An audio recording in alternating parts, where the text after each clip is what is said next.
Josh Paunil has an all-22 look behind the offensive line start, and he joins us now on the Sports Bash 97.3 ESPN as we take a last look at today's news and notes around the team. Josh, welcome back. Thanks for having me. All right, man. Well, you looked at the film behind the offensive line's bad start. Everybody seems to have their theories, and is it just a talent thing? And what exactly are you seeing in the film when you break down this offensive line, which, quite frankly, has been dreadful? Yeah, well, what's probably the most concerning thing is it's not just one thing. It's several things. It ranges from chemistry and communication issues. There was one play where Brian Kerrigan ran right up the middle and pressured Sam Bradford, and that was simply because there was a miscommunication between Dennis Kelly, the right guard, and the rest of the offensive line. And you have other plays where they overrun their blocks and defensive linemen are able to cut back inside. So it's it's several players making several different kinds of mistakes. So it's not just where, okay, if you fix one thing, the issues will be solved. They have to fix several things, and that's the most concerning thing about this. Well, Josh, everybody seems to just pick on the two guards. Are they the two biggest problems, or is it just that's what it appears to be? No, that's one. Those are two guys I think get a little too much flack. Lane Johnson has probably been the only one who's had a pretty good performance on the offensive line so far. He gave up a couple of a late sack and a late hurry against Washington, but he was hurt at that point. So besides him, everyone on the offensive line has had their share of struggles. Jason Kelsey, who, a couple of years ago, last year, one of the best centers in the NFL, but he's had a very rough start. And Jason Peters, he's been plagued with injury problems.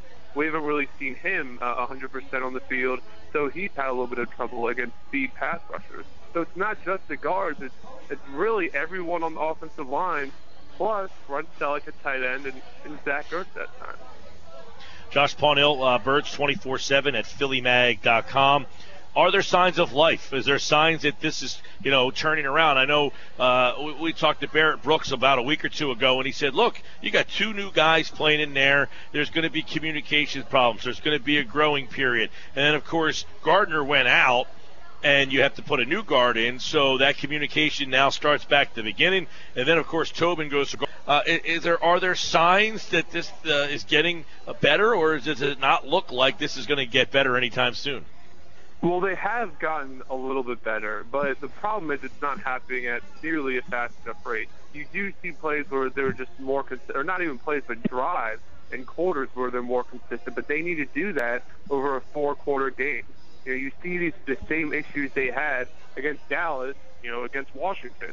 And so it's the same issues that keep popping up. And although they're correcting them, at least some of them, they're not correcting all of them, and it's not happening fast. We're a quarter of the way through the season, and if they don't fix it soon, it's going to be too late. No doubt.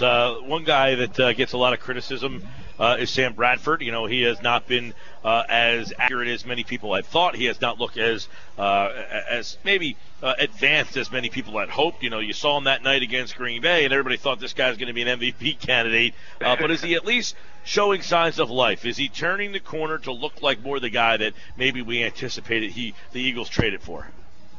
Absolutely. He certainly had a good game against Washington, and some people kind of classified it as he had a slow start, but he had a good second half. But he actually played well throughout the game. And the problem was in the first quarter he only attempted 2 passes, so he didn't really have many opportunities because of the pressure and because they just didn't have the ball much. But even in the second quarter, he made 2 excellent throws. He made the 45-yard pass to Nelson Aguilar. Of course, he made a great one-handed catch, but it was still a great throw. And then you have the Zach Ertz touchdown that was called back, which was, he fit the ball through a tight window, and that was an outstanding pass. So he's a guy that certainly had a good game throughout against Washington on Sunday, and you've seen what he can do when his receivers get open downfield and they actually catch the ball and don't have those drops that they've had the first few games. But can the offensive line do a better job of protecting him, because they certainly missed some big plays because of the pressure and the sacks. Yeah, Josh, and one question, I guess the correlation between sacks and whether or not that's a big stat or not, but they were second in the league in stats last year, and conversely, they caused a lot of turnovers because of it. Pressure helps, guys rush, and because you rush, you turn the ball over. that seems like they're just not getting the same pressure, and that allows a guy like Kirk Cousins to make throws. Now, is that because they don't have the talent? Is that because of different schemes, or is that because they've been on the field all day long? Why is the pressure seemingly not there as much as it was last year? Well, I think there are two big things. I do think it's just the amount of time they're on the field. They've had 2 games now where they're out in the field for about 40 minutes, which is a crazy number. And so you see them getting tired in the fourth quarter, maybe getting out of their gaps or missing tackles. But what you also saw on that last drive, which I thought was interesting, was a lot of 3-man rush and very little blitzes or even bringing a 4th rusher. And that was one thing in talking to D'Amico Ryans today when I was talking to him about how did Washington have that long drive down the field to win the game. And he said that Kirk Cousins had a lot of time because we were only rushing 3 guys. So he was able to have a good pocket and wait for his receivers to get open. It wasn't necessarily bad coverage, but when you give Kirk Cousins 4 or 5 seconds to throw the ball, he's going to find an open receiver.